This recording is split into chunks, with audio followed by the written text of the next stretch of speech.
Aku nyaris mati di tangan suamiku sendiri, demi uang asuransi yang bahkan belum sempat kubaca polisnya. Tapi dari racun yang ditaruh di piringku, aku menemukan kekuatan untuk membakar seluruh kebohongan yang mereka bangun bertahun-tahun. 3 tahun sudah Nadine menjalani pernikahan dengan Fahri. Dari luar, mereka tampak sebagai pasangan ideal. Nadine, seorang perempuan cerdas dan mandiri yang kini bekerja sebagai konsultan keuangan lepas, dan Fahri, suaminya yang dulu dikenal sebagai pria ambisius dan penuh pesona. Mereka tinggal di sebuah rumah bergaya kolonial peninggalan orang tua Nadine, yang terletak di pinggiran kota, tenang, rindang, dan menyimpan banyak kenangan masa kecil Nadine. Awalnya, rumah itu menjadi simbol kebahagiaan baru mereka. Setiap sudutnya menyimpan harapan dan impian yang mereka bangun bersama. Nadine menata interiornya dengan penuh cinta, berharap rumah itu menjadi tempat tumbuhnya keluarga kecil mereka. Namun, seiring berjalannya waktu, kebahagiaan yang dulu terasa hangat kini mulai terasa dingin. Perubahan itu tidak datang secara tiba-tiba. Ia datang perlahan, seperti retakan halus di cermin yang lambat laun melebar, hingga menghancurkan pantulan sempurna yang dulu mereka banggakan. Masalah bermula saat keuangan mereka mulai menipis. Fahri, yang sebelumnya bekerja di perusahaan properti swasta, mengalami pemutusan hubungan kerja akibat restrukturisasi besar-besaran. Di awal masa penganggurannya, Fahri masih berusaha tampil tenang. Ia bilang ini hanya sementara. Ia yakin bisa bangkit. Nadine percaya padanya, ia selalu percaya. Tapi hari demi hari, bulan demi bulan, semangat Fahri makin surut. Ia lebih banyak menghabiskan waktu di rumah, termenung, dan mulai mudah tersinggung. Komunikasi yang dulu terbuka dan penuh tawa kini, berganti dengan diam-diam panjang dan pertengkaran kecil yang kian sering muncul. Nadine berusaha mengerti. Ia masih menanggung sebagian besar kebutuhan rumah tangga dengan penghasilannya. Namun, beban itu makin berat ketika kehadiran Bu Lestari, ibu Fahri, semakin terasa menekan. Bu Lestari sering datang tanpa pemberitahuan, dan tak segan-segan ikut campur dalam urusan rumah tangga mereka. Mulai dari cara Nadine mengatur keuangan, cara memasak, bahkan keputusan kecil seperti memilih warna tirai pun tak luput dari komentarnya. "Rumah ini memang milik orang tuamu," ujar Bu Lestari suatu hari, dengan nada setengah mencemooh. "Tapi rumah tangga ini milik anak saya. Jangan terlalu dominan, Nadine." Ucapan itu membekas. Bagi Nadine, rumah ini bukan sekadar warisan harta, ia adalah tempat perlindungan, tempat ia merasa aman. Tapi kini, rumah itu terasa seperti medan perang yang tenang di permukaan, namun penuh letupan di dalam. Ia mulai bertanya-tanya, di mana Fahri yang dulu penuh semangat? Mengapa ia membiarkan ibunya mencampuri begitu dalam? Mengapa ia tidak lagi menjadi tempat bersandar, tetapi justru beban yang makin hari makin sulit dipikul? Namun Nadine bukan perempuan lemah. Di balik kelembutannya, ia menyimpan keteguhan hati yang sudah ditempa sejak muda. Ia tahu, cepat atau lambat, ia harus memilih, bertahan dengan luka yang terus menganga, atau bangkit dan menata ulang hidupnya, meski itu berarti berjalan sendirian. Bab ini bukan hanya awal kisah rumah tangga Nadine dan Fahri. Ini adalah bab di mana bayang-bayang mulai jatuh di dinding rumah mereka. Dan Nadine, perlahan, mulai membuka mata untuk melihat kebenaran di balik bayangan itu. Pagi itu, Nadine terbangun dengan kepala berat dan perut yang terasa mual. Udara di kamar tidur yang biasanya segar terasa pengap, seperti membawa aroma sisa makanan yang terlalu lama tertinggal. Ia duduk perlahan di pinggir ranjang, memegangi pelipis sambil mengatur napas. Ini sudah ketiga kalinya dalam seminggu ia merasa seperti ini, dan semuanya terjadi setelah menyantap makanan yang dibawa oleh Bu Lestari. Beberapa hari sebelumnya, Bu Lestari datang tanpa kabar, seperti biasa, membawa rantang besar berisi lauk pauk. Ibu masak rendang kesukaan Fahri. "Sama sambal goreng hati. Kamu suka, kan, Nadine?" katanya dengan senyum manis, namun mata tajamnya menelisik Nadine dari ujung kepala hingga kaki. Nadine membalas dengan sopan, seperti yang selalu ia lakukan. "Terima kasih, Bu. Repot-repot sekali." Saat itu, Nadine tak terlalu curiga. Ia berpikir mungkin tubuhnya hanya kelelahan atau masuk angin.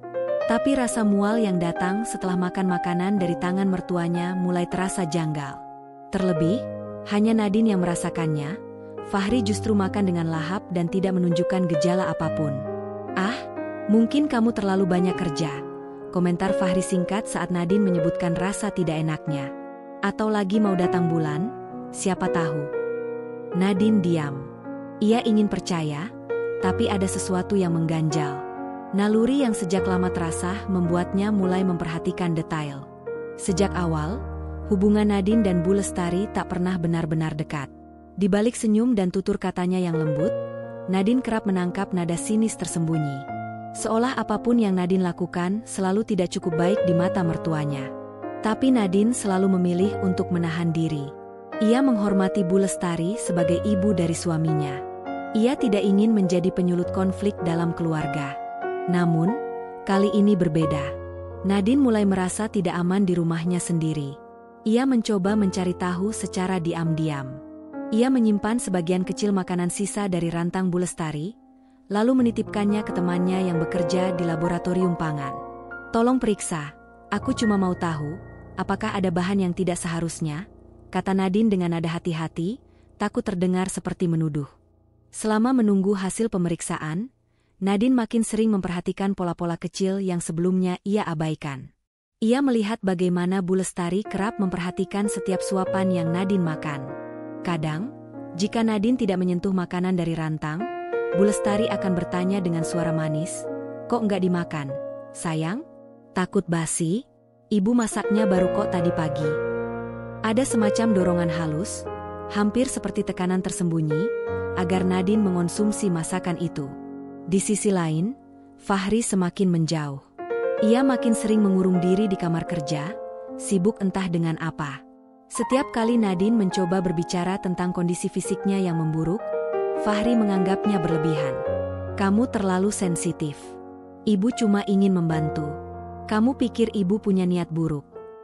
Pertanyaan itu menggantung.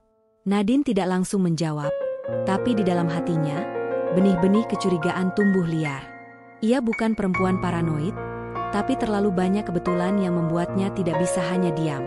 Suatu malam, ketika Nadine terbangun karena rasa mual yang hebat, ia memutuskan sesuatu. Ia membuka lemari dapur, mengambil catatan kecil yang ia sembunyikan di antara buku resep.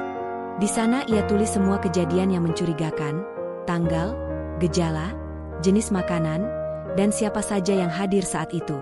Ini bukan sekadar firasat. Nadine tahu, jika ia ingin mencari kebenaran, ia harus mulai dengan bukti. Dalam diamnya malam, Nadine duduk di meja makan, memandangi rantang yang masih tertutup rapat. Tangannya gemetar, tapi wajahnya tampak tegas. Ia tidak tahu apa yang akan ia temukan nanti, tapi satu hal sudah pasti. Kepercayaan yang dulu ia berikan tanpa ragu, kini mulai retak. Dan ketika retakan itu sudah muncul, tidak ada jalan lain selain mencari tahu kebenaran. Meski itu berarti membuka tabir yang menyakitkan. Hujan turun pelan malam itu, menimpa genteng rumah dengan ritme yang nyaris menenangkan. Suasana tenang itu seharusnya menjadi pengantar tidur yang damai, namun tidak untuk Nadine. Tubuhnya masih terasa lemah akibat mual yang tak kunjung hilang. Sejak makanan dari Bu Lestari terakhir kali datang 2 hari lalu, Nadine memutuskan berhenti menyentuhnya sama sekali. Ia hanya menyimpan sisa-sisa makanan itu dalam toples kecil, berharap hasil uji laboratorium dari temannya segera keluar. Tapi malam ini, bukan rasa mual yang membangunkannya, melainkan suara. Suara lirih yang datang dari ruang tamu. Nadine melirik jam dinding, pukul 1.47 dini hari. Suara itu berasal dari lantai bawah, samar, namun cukup untuk membuat Nadine terjaga sepenuhnya. Ia berjalan pelan ke arah pintu kamar, membuka sedikit celah, dan menajamkan pendengarannya. Ia mengenali 2 suara itu, Fahri dan Bu Lestari. Awalnya, ia mengira hanya percakapan biasa. Mungkin Fahri kesulitan tidur dan ibunya menemaninya berbincang. Tapi saat ia menangkap kata-kata, asuransi, dan tidak akan dicurigai, detak jantungnya melonjak. Nafas Nadine tercekat. Ia menempelkan tubuhnya pada tembok dekat tangga, menyembunyikan diri di balik kegelapan, dan mendengarkan lebih seksama. "Aku sudah tanya ke orangnya." Suara Fahri terdengar, pelan tapi jelas. Katanya, asal tidak ada jejak jelas, cairan itu akan terlihat seperti gagal fungsi hati. Gejalanya bisa mual, pusing, lalu melemah terus-menerus. Kayak sakit biasa. Kamu yakin polisnya masih aktif? Jangan sampai sia-sia, timpal Bu Lestari. Suaranya terdengar dingin, jauh dari nada manis yang biasa ia pakai di depan Nadine. Masih aktif. Aku sudah cek kemarin. 100 juta, Bu. Kita bisa bayar utang-utang, dan sisa uangnya cukup buat buka usaha kecil. Ibu juga nggak perlu tinggal di rumah Nadine lagi. Hening beberapa detik. Lalu suara tawa rendah Bu Lestari terdengar pelan. Kasian si anak itu. Tapi dia terlalu keras kepala. Terlalu mengatur. Kamu bukan suami kalau terus-menerus hidup di bawah bayangannya, Fahri. Sudah cukup 3 tahun kamu ikut aturan dia. Nadine berdiri membatu. Seluruh tubuhnya dingin. Ia ingin percaya bahwa ia sedang salah dengar, bahwa ini hanya mimpi buruk dalam tidurnya yang setengah nyenyak. Tapi suara mereka terlalu nyata.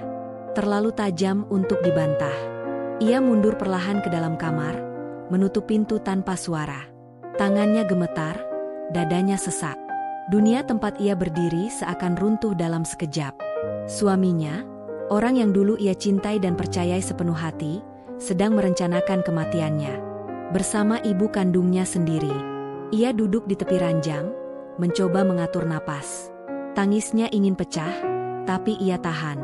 Nadine tahu, dalam kondisi seperti ini, air mata tidak akan membantu. Ia harus berpikir. Harus merancang langkah berikutnya. Pikiran Nadine melayang ke masa lalu, saat ia dan Fahri baru menikah. Bagaimana Fahri memujinya karena kemandiriannya. Bagaimana ia bilang, aku ingin perempuan kuat di sampingku. Tapi ternyata, kekuatan itu yang perlahan membuat Fahri merasa inferior. Terutama setelah kehilangan pekerjaan dan tidak mampu bangkit kembali. Nadine yang terus menopang rumah tangga, Nadine yang masih bisa mandiri, justru dianggap sebagai ancaman ego Fahri. Ia membuka laci meja dan mengambil dokumen asuransi. Ia memang masih menyimpan salinannya di rumah. Nama Fahri tercantum sebagai ahli waris utama. Ia tahu Fahri pernah memintanya mengisi formulir tambahan beberapa bulan lalu, dengan dalih prosedur standar. Nadine tidak mencurigai apapun saat itu. Sekarang semuanya masuk akal. Ini bukan kebetulan. Ini rencana. Pikirannya berlari ke berbagai kemungkinan. Ia bisa melaporkan Fahri dan Bu Lestari ke polisi. Tapi ia belum punya cukup bukti. Percakapan yang ia dengar tidak terekam, dan sejauh ini hanya dugaan yang ia miliki. Ia butuh sesuatu yang lebih kuat. Ponselnya masih dalam genggaman. Ia membuka aplikasi rekaman suara dan mulai merekam, berharap mereka masih berbicara di bawah. Tapi suara di lantai bawah sudah tidak terdengar. Mungkin mereka sudah kembali ke kamar masing-masing. Atau mungkin mereka menyadari sesuatu. Nadine tahu, mulai malam ini, ia tidak boleh menunjukkan bahwa ia tahu. Ia harus tetap berpura-pura. Tetap menjadi istri yang lemah dan kebingungan seperti yang mereka harapkan. Namun di dalam dirinya, sesuatu telah berubah. Nadine bukan lagi istri yang hanya ingin mempertahankan pernikahan demi nama baik atau cinta yang tinggal kenangan. Ia kini adalah seorang perempuan yang sedang diburu oleh waktu untuk menyelamatkan hidupnya sendiri. Keesokan paginya, Nadine bangun lebih awal dari biasanya. Ia menyiapkan sarapan seperti biasa, telur dadar, roti panggang, dan teh manis. Saat Fahri turun, ia menyambutnya dengan senyum. Senyum yang dipaksakan, tapi cukup meyakinkan. "Kamu tidur nyenyak semalam?" tanya Nadine sambil menuangkan teh ke cangkir Fahri. Fahri mengangguk sambil duduk. "Lumayan. Kamu sendiri?" Nadine menatapnya sejenak, lalu tersenyum kecil. "Agak mual lagi tadi malam, tapi mungkin karena masuk angin." "Minum obat aja nanti, ya?" ujar Fahri singkat. Nadine hanya mengangguk. Saat itu, ia merasa jijik melihat wajah suaminya. Tapi ia menahan semua emosi. Ia harus tetap tenang sampai waktunya tiba. Beberapa jam kemudian, Nadine menerima pesan dari temannya di laboratorium. "Din, hasilnya keluar. Di makanan itu ada jejak etilen glikol. Dosis kecil, tapi bisa sangat berbahaya jika dikonsumsi berkali-kali." Etilen glikol. Zat beracun yang umum ditemukan dalam cairan pendingin dan bisa menyebabkan kerusakan organ. Nadine menelan ludah. Itu artinya ia memang sedang diracuni, perlahan-lahan. Ia membalas singkat. Terima kasih.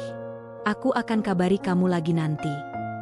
Hari itu, Nadine menghubungi pengacara lamanya yang pernah membantunya saat mengurus warisan orang tuanya. Ia meminta waktu bertemu diam-diam dan mulai menyusun strategi. Bukan hanya untuk melindungi dirinya, tapi juga untuk menjebak Fahri dan Bu Lestari dalam rencana mereka sendiri. Ia mulai menyimpan rekaman-rekaman percakapan, memasang aplikasi penyadap suara di ruang tamu, dan diam-diam mengganti isi makanan di lemari es dengan makanan yang ia masak sendiri. Semua sisa makanan dari Bu Lestari, ia simpan sebagai barang bukti. Malam demi malam, Nadine bermain peran. Ia berpura-pura semakin lemah, sesekali mengeluh pusing dan kehilangan selera makan. Di hadapan Fahri, ia tetap menjadi istri yang tidak curiga dan pasrah. Tapi di balik tatapan lesunya, mata Nadine menyala dengan tekad yang belum pernah ia rasakan sebelumnya. Ia sedang membalikkan permainan.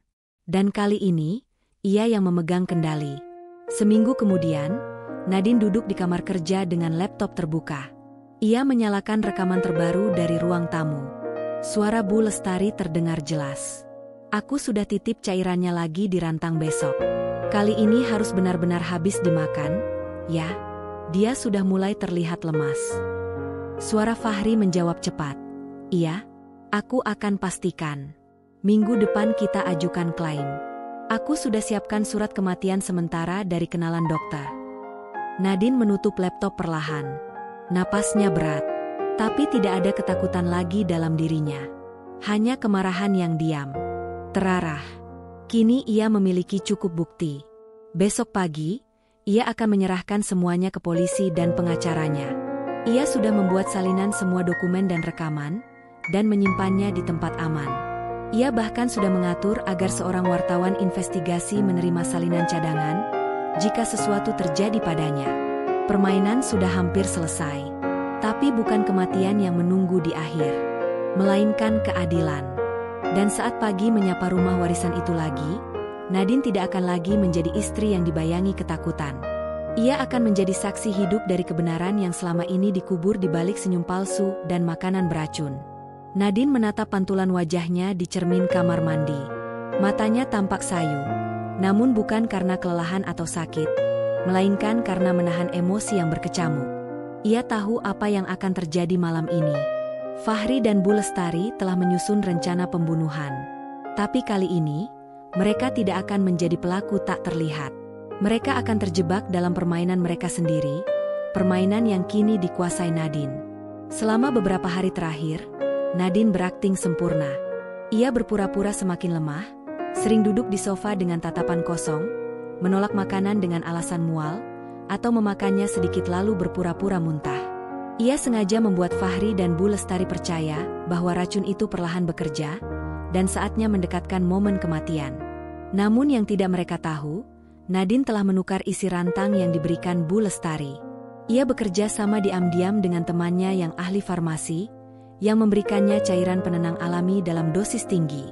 Tidak berbahaya, tidak merusak organ, hanya cukup membuat seseorang kehilangan kesadaran selama beberapa jam, mirip efek pingsan mendadak.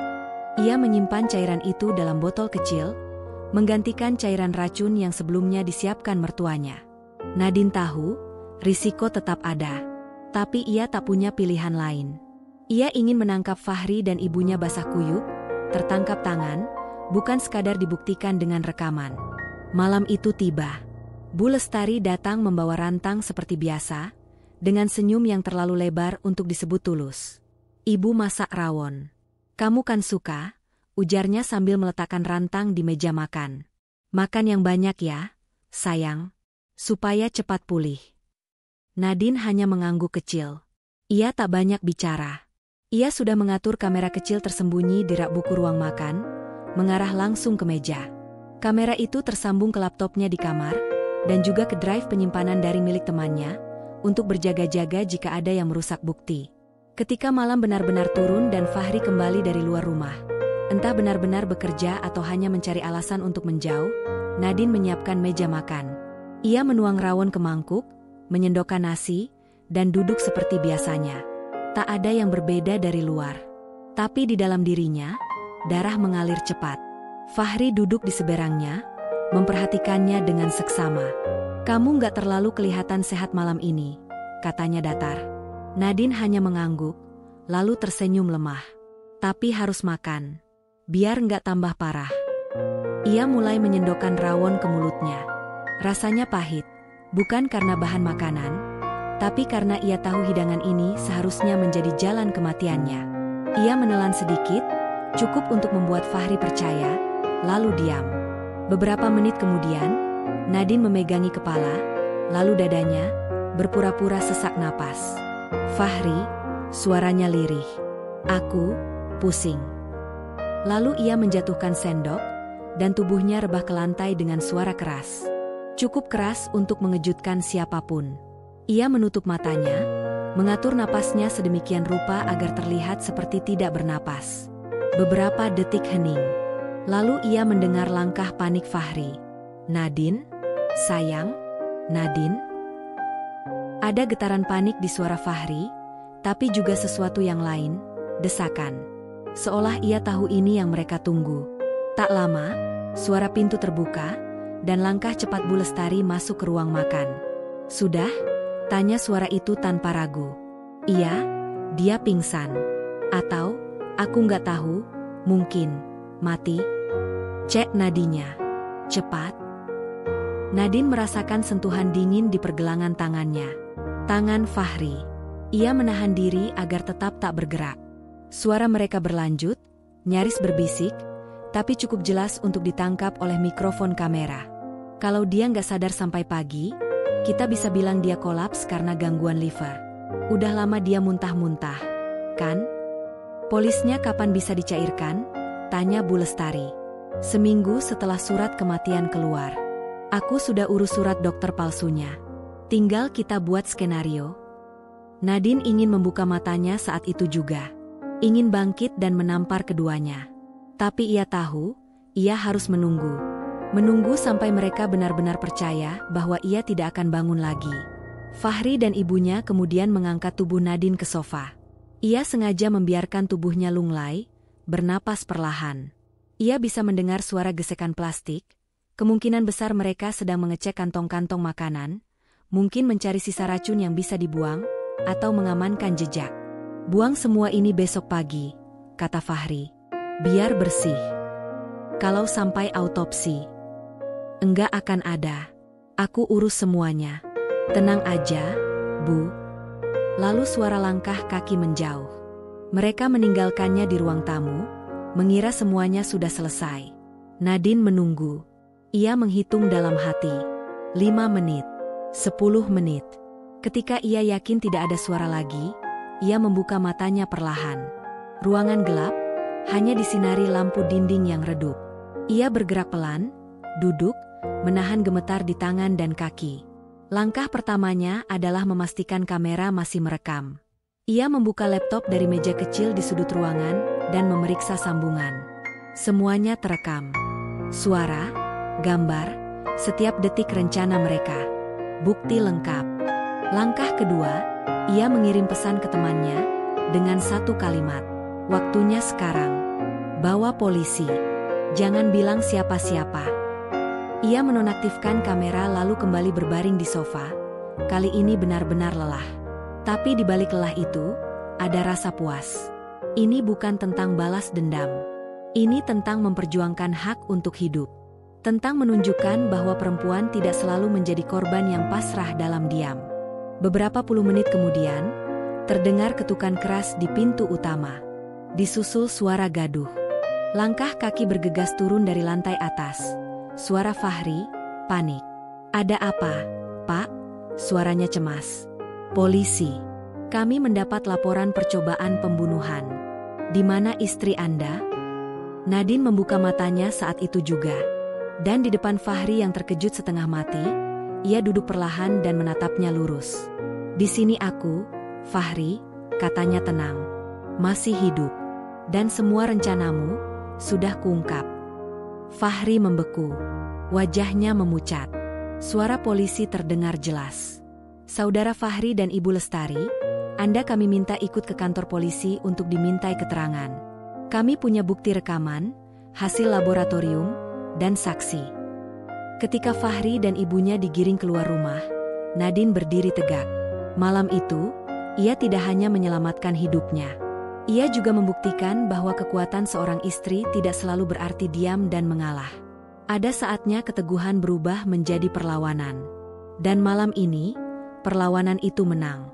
Lantai rumah terasa dingin dan keras di punggung Nadine. Cahaya lampu redup dari langit-langit, hanya menyisakan bayangan samar di dinding. Tubuhnya terbaring diam, seolah nyawanya telah perlahan menghilang bersama jejak napas terakhir.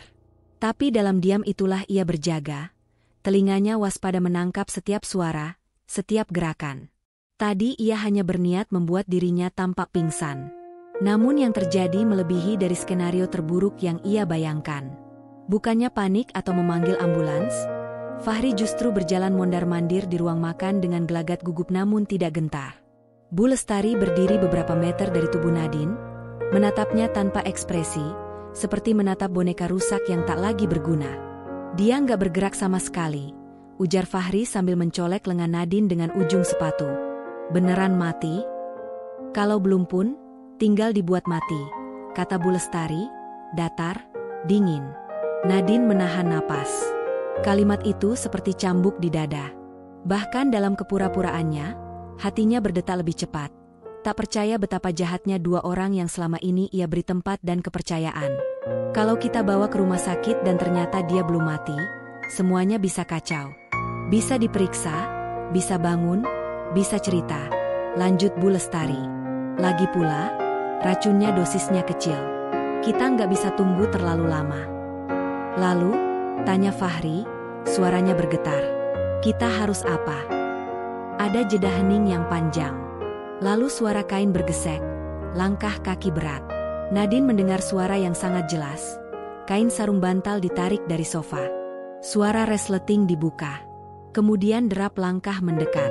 Hatinya mencelos. Ia tahu apa yang akan terjadi. Pakainya ini, tekan aja kuat-kuat ke wajahnya. Dia nggak akan bisa berontak, kata Bu Lestari, seolah mereka sedang membicarakan menutup jendela yang terbuka. Fahri terdengar ragu. Tapi Bu, ini.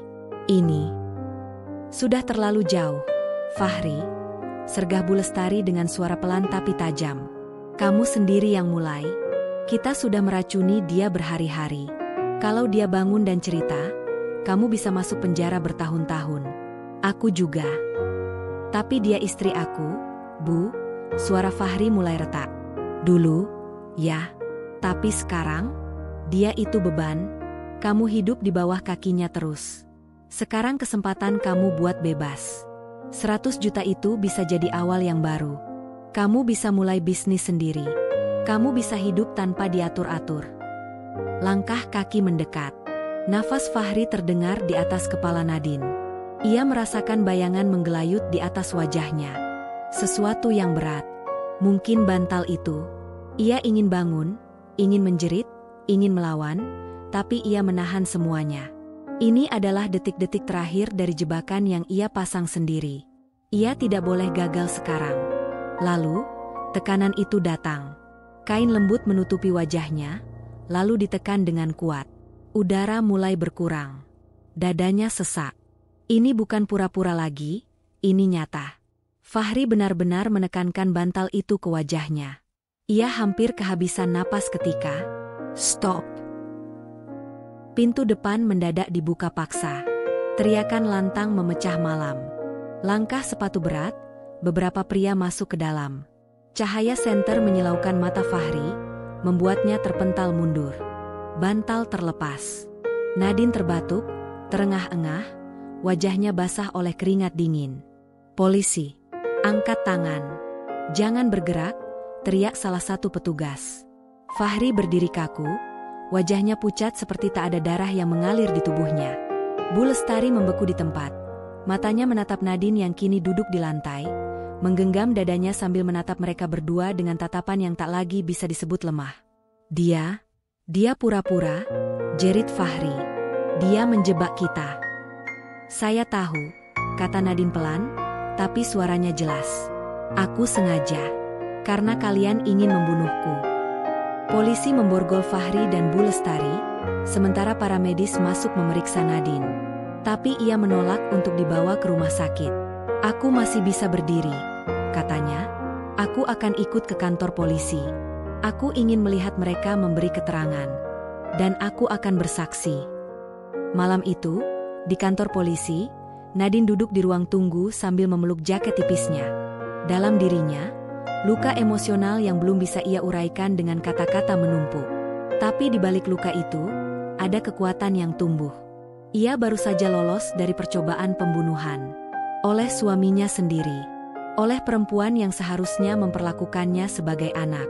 Seorang petugas mendekat dan menyerahkan salinan laporan awal. Rekaman CCTV rumah Anda, rekaman suara, hasil laboratorium, semuanya cukup kuat. Anda telah menyelamatkan nyawa Anda sendiri. Dan membantu kami mengungkap kejahatan ini. Nadine hanya mengangguk. Apakah Anda akan menuntut balik? Tanya petugas.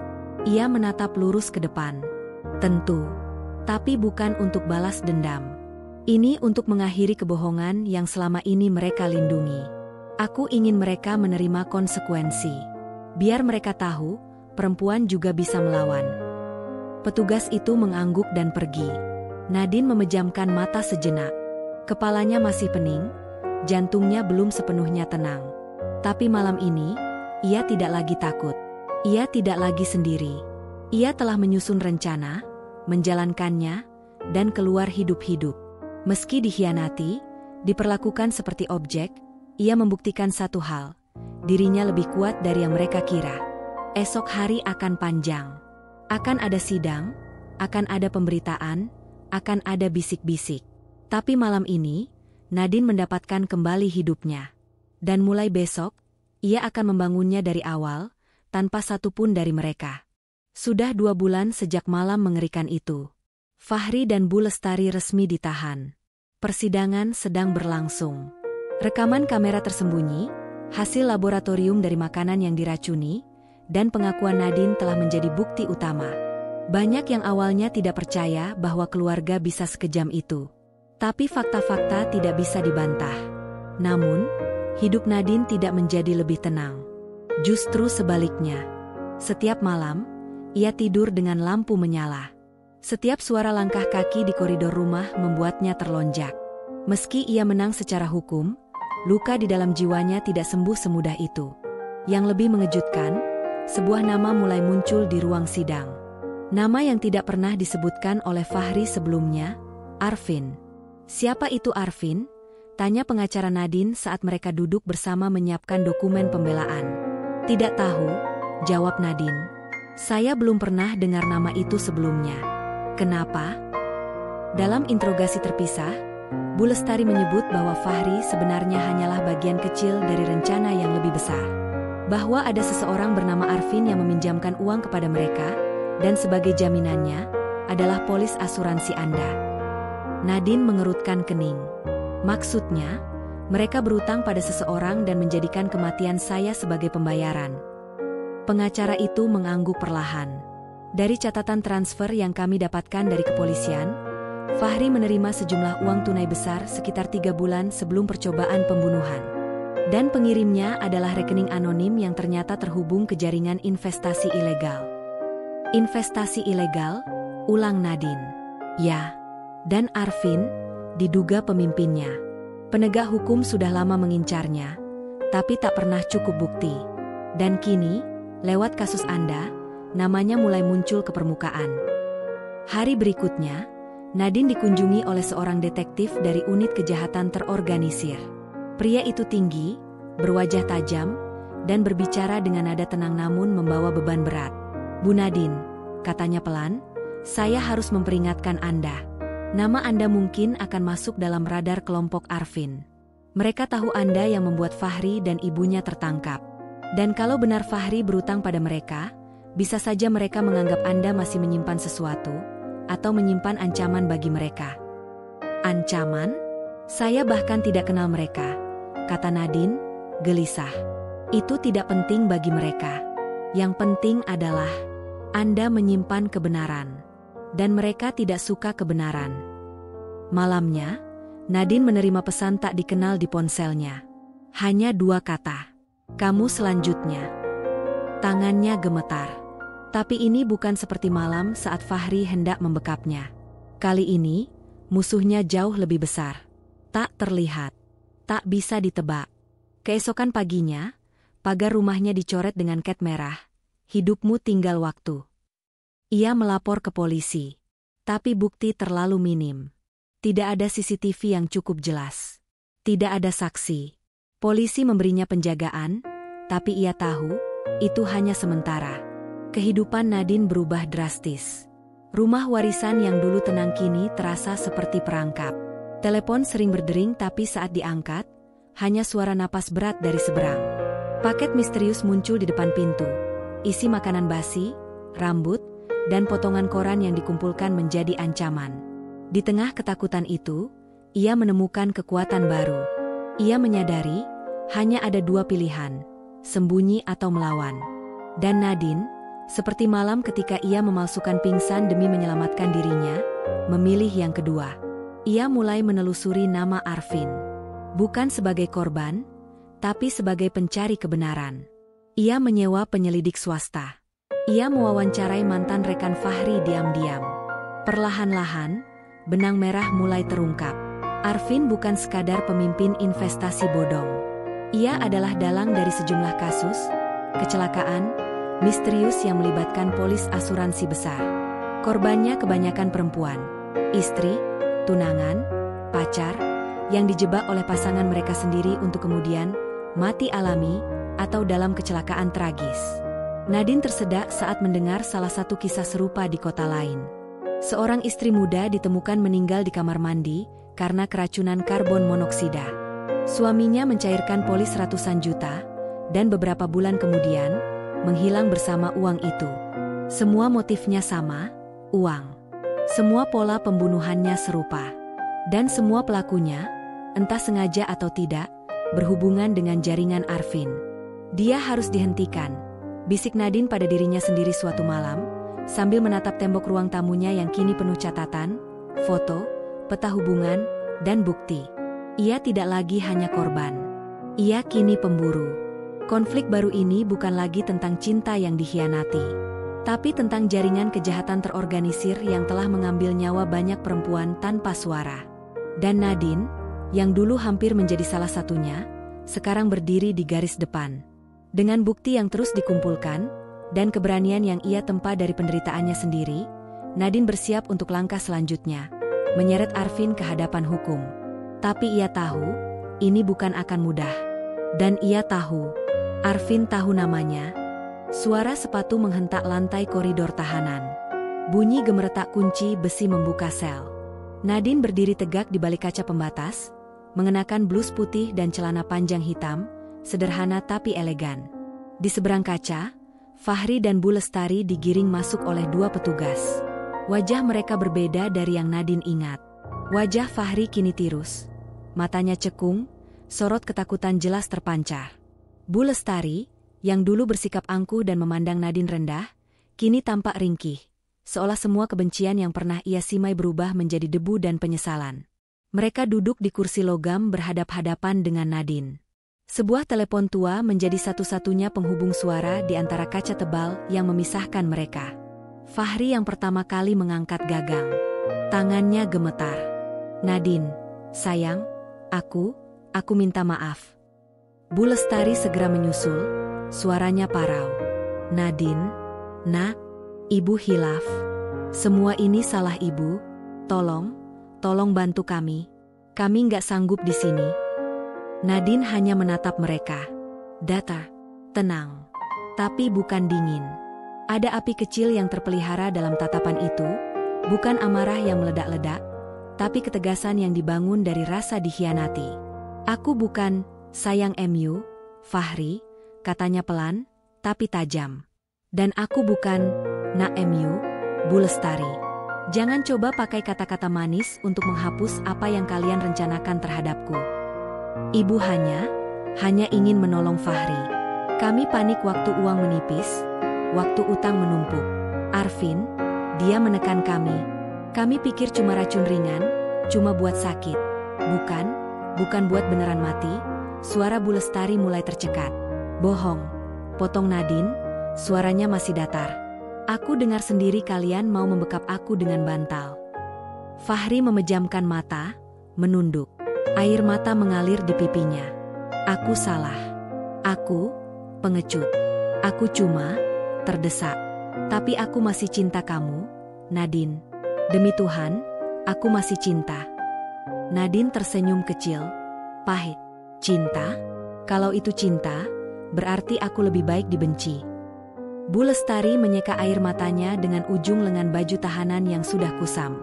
Tolong, nak, tolong. Kalau kamu gak tarik laporanmu, kami bisa dihukum bertahun-tahun. Nadine memandang mereka bergantian. 2 orang yang pernah ia beri tempat di rumah, di hatinya. 2 orang yang pernah ia anggap keluarga. Ia mendekatkan bibir ke telepon.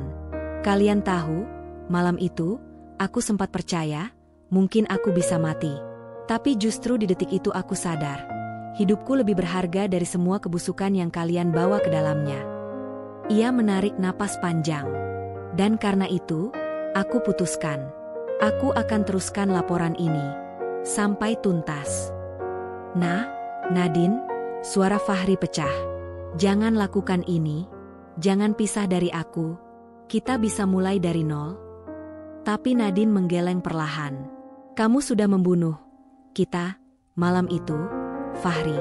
Yang kamu minta sekarang bukan maaf, tapi pelampiasan ego. Dan aku tidak akan jadi korban 2 kali. Ia bangkit berdiri, menatap mereka sekali lagi. Nikmati penyesalan kalian di sel ini. Karena mulai hari ini, aku bukan istrimu lagi. Aku akan urus semua dokumen perceraian mulai besok.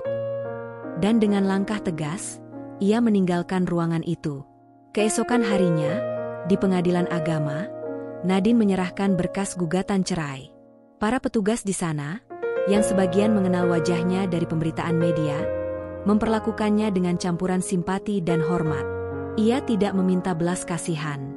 Ia hanya ingin keadilan.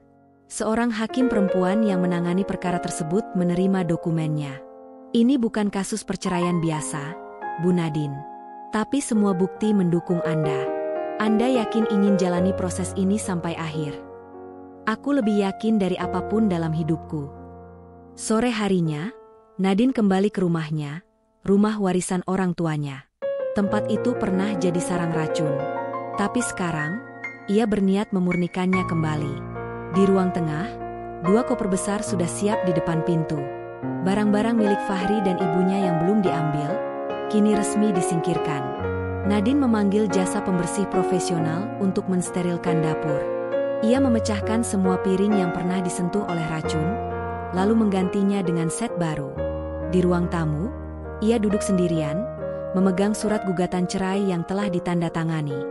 Tangannya sempat gemetar, bukan karena ragu, tapi karena seluruh proses ini membuatnya sadar betapa kuatnya ia harus menjadi untuk melawan orang-orang yang dulu ia cintai. Malam mulai turun. Ia menyalakan lampu-lampu rumah. Tak ingin bayangan-bayangan gelap itu kembali mengintai. Di cermin ruang tamu, ia menatap pantulan wajahnya sendiri. Mata itu kini tidak lagi basah, melainkan tajam dan terjaga. Wanita yang menatap dari balik kaca adalah Nadine yang baru. Lebih kuat, lebih waspada, dan tak lagi mudah dikhianati. Namun, badai belum selesai. 3 hari setelah mengajukan gugatan, seseorang menyusup ke pekarangan rumahnya. CCTV menangkap sosok berjubah hitam, wajah tertutup masker. Orang itu hanya berdiri menatap jendela selama 2 menit, lalu pergi. Polisi belum bisa mengidentifikasi siapa. Nadine tidak takut. Tapi ia tahu satu hal, jaringan Arvin masih mengintai. Mereka belum puas. Belum berhenti. Di tengah kesibukannya mengurus dokumen hukum, ia terus memperluas penyelidikannya sendiri. Bersama penyelidik swasta, ia berhasil mendapatkan data kontak salah satu mantan korban jaringan tersebut. Perempuan muda yang selamat dari percobaan pembunuhan oleh pacarnya, yang juga terkait dengan pinjaman ilegal. Perempuan itu kini tinggal di kota lain, dalam perlindungan. Namanya Raya. Nadine menghubunginya. "Apakah kamu siap bicara?" tanya Nadine lewat telepon. Sejenak hening, lalu suara perempuan itu menjawab, pelan tapi yakin. "Aku siap. Aku lelah diam. Mungkin sudah saatnya kita buka semua luka." Hari berikutnya, Nadine berangkat keluar kota untuk bertemu Raya. Ia tinggalkan rumahnya dengan penjagaan polisi dan meninggalkan pesan pada pengacaranya, "Jika aku tidak kembali dalam 3 hari, sebar dokumen ini ke media." Dalam tasnya, ada salinan rekaman suara Fahri dan Bu Lestari, bukti transaksi keuangan, dan catatan penyelidikan pribadi mengenai Arvin. Langkah Nadine kini tidak hanya demi dirinya sendiri. Ia berjalan membawa suara semua perempuan yang telah dibungkam. Dan ia tidak akan berhenti sampai semua topeng roboh. Langit sore itu mendung saat Nadine melangkah masuk ke sebuah rumah kecil di pinggiran kota Bandung, tempat persembunyian Raya. Rumah itu sederhana, dengan halaman kecil penuh semak lavender.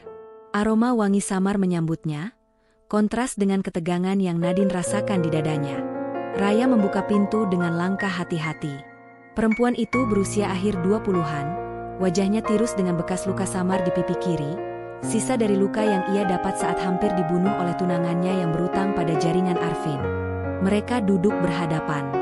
Tak banyak basa-basi. Di antara mereka ada secangkir teh dan sebuah laptop terbuka dengan tumpukan dokumen digital. "Aku tahu kamu mengerti," kata Raya pelan. "Mereka bukan cuma jaringan penipu.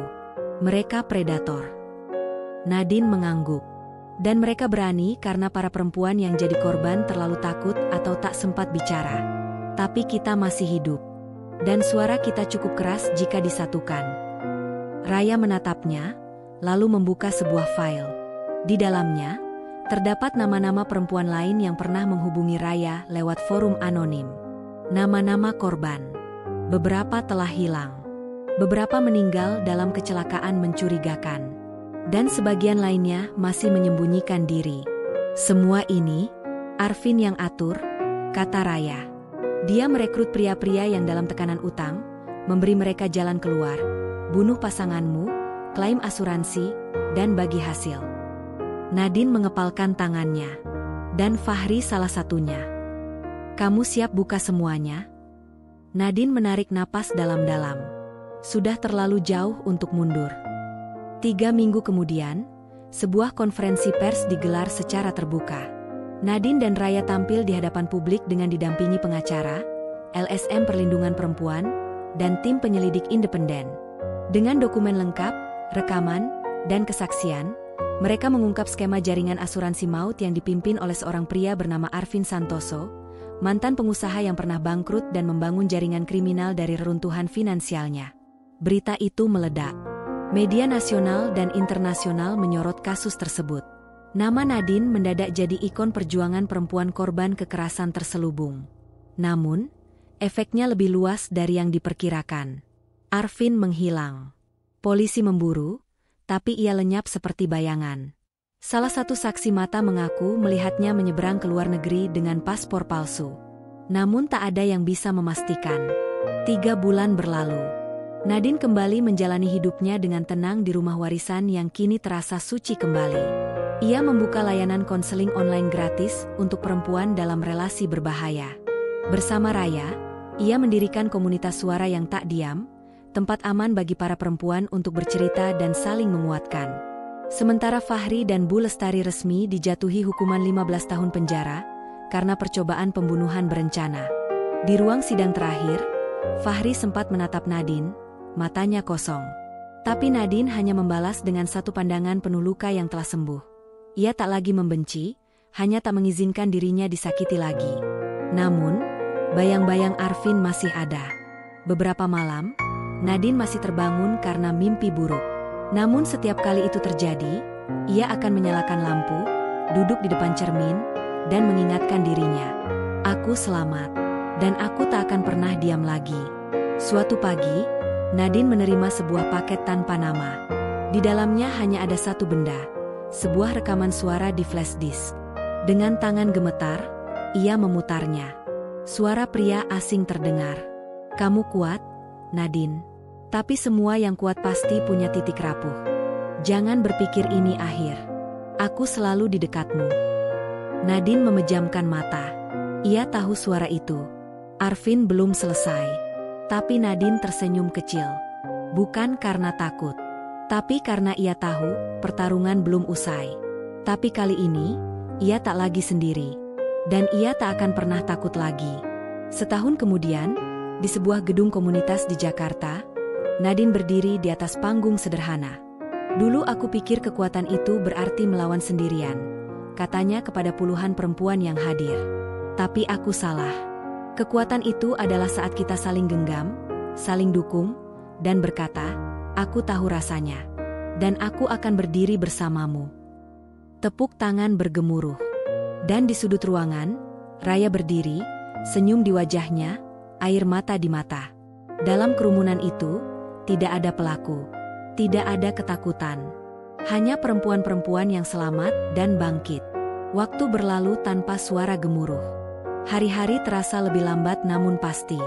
Setelah badai yang begitu dahsyat menghantam hidupnya, Nadine menapaki masa depan dengan langkah yang tidak lagi goyah. Tak ada lagi pingsan palsu, tak ada lagi racun di piring makan, dan tak ada lagi suara-suara penuh niat jahat yang berbisik di balik pintu rumah. Yang tersisa kini hanya kesunyian yang menenangkan, udara yang terasa lebih bersih, dan ruang yang akhirnya benar-benar menjadi miliknya sendiri. Rumah warisan yang dulu menjadi saksi kebusukan perlahan berubah menjadi tempat yang hangat. Nadine membersihkan tiap sudutnya, tidak hanya dari debu dan racun, tapi juga dari bayang-bayang trauma yang pernah menghantuinya. Ia mengecat dinding dengan warna-warna netral, menyingkirkan furnitur lama, dan mengganti kain tirai yang dulu dibeli Bu Lestari dengan pilihannya sendiri. Segala sesuatu yang bersifat pengingat, ia singkirkan atau ubah menjadi sesuatu yang baru. Rumah itu bukan lagi peninggalan semata, tetapi lambang kelahiran kembali. Namun perubahan sejati bukan hanya pada dinding atau jendela. Ia terjadi dalam dirinya. Nadine kini bangun setiap pagi dengan tujuan yang jelas. Ia bukan hanya penyintas dari rencana pembunuhan. Ia telah menjelma menjadi seorang pembawa suara, seorang penjaga kebenaran yang enggan membiarkan perempuan lain mengalami kisah serupa dalam diam. Trauma yang dulu mengekangnya kini menjadi bahan bakar untuk sesuatu yang lebih besar. Dengan tekad yang perlahan menyatu dalam darahnya, Nadine mulai menulis. Ia menumpahkan seluruh kisahnya ke dalam rangkaian narasi panjang, bukan untuk menciptakan sensasi, tetapi untuk menjadi pelita bagi mereka yang merasa terjebak dalam kegelapan. Setiap bab yang ditulis bukan sekadar cerita masa lalu, melainkan refleksi dari keberanian, luka yang dijahit sendiri, dan kemenangan kecil yang dikumpulkan dari reruntuhan kepercayaan. Tulisan-tulisannya disambut hangat. Majalah daring dan media sosial memperbincangkannya. Nadine diundang untuk menulis kolom khusus, menjadi pembicara dalam forum-forum komunitas perempuan, bahkan tampil sebagai wajah kampanye kesadaran kekerasan dalam rumah tangga. Meski awalnya enggan tampil di publik, perlahan ia belajar. Belajar bahwa menyuarakan pengalaman bukan bentuk membuka aib, tapi bentuk tertinggi dari penyembuhan dan perlawanan. Ia tahu, terlalu banyak perempuan yang diam. Terlalu banyak luka yang dibungkus dengan senyum palsu dan ketakutan. Ia tak ingin lagi menjadi bagian dari statistik diam itu. Dengan dukungan dari komunitas dan orang-orang yang ia temui sepanjang perjuangannya, Nadine merintis sebuah lembaga bernama Rumah Sadar, tempat aman bagi perempuan yang ingin keluar dari siklus kekerasan. Lembaga itu tidak hanya menyediakan perlindungan fisik, tapi juga pendidikan hukum, pendampingan psikologis, dan pelatihan kemandirian finansial. Banyak perempuan datang dengan wajah lesu, mata kosong, dan bahu yang jatuh. Tapi saat mereka keluar dari Rumah Sadar, mereka telah membawa sesuatu yang lain, semacam nyala api kecil di dada, dan tekad untuk tak kembali menjadi korban. Nadine menyaksikan mereka satu persatu tumbuh, dan di dalam hatinya, setiap keberhasilan perempuan lain adalah bentuk penyembuhan untuk dirinya sendiri. Meski luka dari masa lalunya tak pernah benar-benar hilang, ia tidak lagi membiarkan luka itu menguasai hidupnya. Ia berdamai, tapi tidak melupakan. Ia memaafkan, tapi tidak menerima kembali. Ia belajar bahwa menjadi baik hati tidak berarti harus terus memberi ruang bagi orang yang menyakitinya. Ada hari-hari di mana bayangan Arvin masih terlintas di pikirannya, seperti duri halus yang menyelusup tanpa permisi. Ada malam di mana ia terjaga karena rasa cemas yang datang tiba-tiba. Tapi Nadine belajar bernapas di tengah ketidakpastian. Ia tahu, kekuatan bukan berarti tidak pernah takut, melainkan tetap melangkah walau takut masih mengintai. Musim terus berganti. Rumahnya kini ramai bukan oleh kebisingan konflik, tapi oleh tawa anak-anak dari keluarga korban yang ia bantu. Ruang tamunya menjadi tempat diskusi, tempat berbagi, tempat menguatkan. Di meja makannya, kini tak ada lagi piring berisi ancaman, melainkan sajian hangat yang dibuat dari ketulusan. Di sebuah sudut ruangan, tergantung satu bingkai kecil berisi kalimat yang ditulisnya sendiri. Aku tidak diselamatkan oleh siapapun. Aku menyelamatkan diriku sendiri. Dan itu lebih dari cukup. Kalimat itu menjadi doa harian, mantra hidupnya. Bagi Nadine, hidup baru ini bukan sekadar awal dari bab berikutnya. Ini adalah hidup yang seharusnya. Hidup tanpa ketakutan, tanpa topeng, dan tanpa kompromi terhadap rasa aman dan harga diri. Ia telah kehilangan banyak. Cinta, kepercayaan, bahkan nyaris kehilangan hidupnya sendiri. Tapi ia juga mendapatkan sesuatu yang lebih besar. Kendali atas hidupnya sendiri. Ia tidak menunggu diselamatkan lagi. Ia telah menjadi penyelamat. Bukan hanya bagi dirinya sendiri, tetapi bagi mereka yang pernah merasa tak punya suara. Dan itulah kemenangan sejatinya.